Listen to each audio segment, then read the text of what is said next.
They said it couldn't be done. They said it would never last more than a single season. But one car changed everything. It tore up the rulebook, it redefined speed, and it made drag racing what it is today.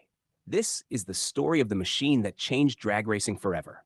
Welcome to a tale of innovation, rebellion, and raw horsepower. It's the early 1960s. The muscle car wars are heating up, and Detroit is throwing everything it's got at the quarter mile. But deep in Southern California, in a small garage, a group of mad geniuses are about to shake the foundations of drag racing. Their goal? Not just to win, not just to go fast, but to dominate, with something the world had never seen. That something would become a legend, known simply as the Hemi Under Glass. Or maybe you remember it as the Big Daddy Don Garlits Swamp Rat, or even the Chevy-powered Willys Gasser. Each one, depending on who you ask, is the car that changed everything. So which one was it? Let's go back to where it all began. Don Garlits, a Florida boy with fire in his eyes and nitro in his veins. He wasn't just a racer, he was a revolutionary. In 1970, after a terrifying clutch explosion nearly ended his career, Don built something that was unthinkable at the time, the world's first successful rear-engine dragster. Critics laughed, fans doubted, other racers said he was finished. But then, he hit the track. And in a cloud of smoke and thunder, the sport changed overnight. By the end of the decade, almost every top fuel dragster had moved the engine to the back. Why? Because Garlits proved it was safer, faster, better. A single car, built in a garage, changed the entire future of the sport. But what if we told you the most iconic car in drag racing history wasn't built to win races, but to blow minds? Enter the Hearst Hemi Under Glass, a 60C6 Plymouth Barracuda with a supercharged Hemi engine mounted in the rear window. Yes, you heard that right. It wasn't just for show. This monster could wheelie down the strip for the entire quarter mile on nothing but rear tires and pure adrenaline. It didn't break records, it broke necks from everyone trying to watch.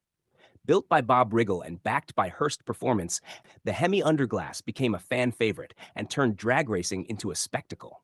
It made drag racing mainstream, it made it cool, and it reminded everyone that racing was meant to be fun. And then there were the Gassers. In the 1950s and 60s, they ruled the strip with straight axles, nose-high stances, and brutal launches. Chevy, Willys, Ford, you name it. These cars weren't just fast, they were rowdy, wild, and unpredictable. They made racing loud again. No high-tech electronics, no fancy aerodynamics, just big blocks, fat slicks, and fearless drivers. And in the middle of it all, one name kept showing up: Stone, Woods, and Cook. Their Willys Gasser didn't just win, it became the face of an era, and it set the blueprint for grassroots drag culture that still thrives today. So we ask again, was it Don Garlits' Swamp Rat that rewrote the safety rulebook? Was it the Hemi Under Glass that made drag racing a crowd-pleasing spectacle? Was it the Willys Gassers that gave birth to a whole new generation of backyard racers? Or maybe it wasn't just one car. Maybe it was all of them. Each one a milestone, each one a revolution, each one a spark that lit a fire under the sport we love. Today, you'll still find echoes of these legends on drag strips around the world. From NHRA supercars to grassroots bracket racing to YouTubers building their own 8-second monsters in home garages. Their influence is everywhere, and it all started with a few crazy builders and a dream. A dream to go faster, to go further, to change drag racing forever. So the next time you hear the roar of a V8 or smell that nitro in the air, remember the legends, remember the rebels, and ask yourself, is this the car that changed drag racing forever? You tell us in the comments below.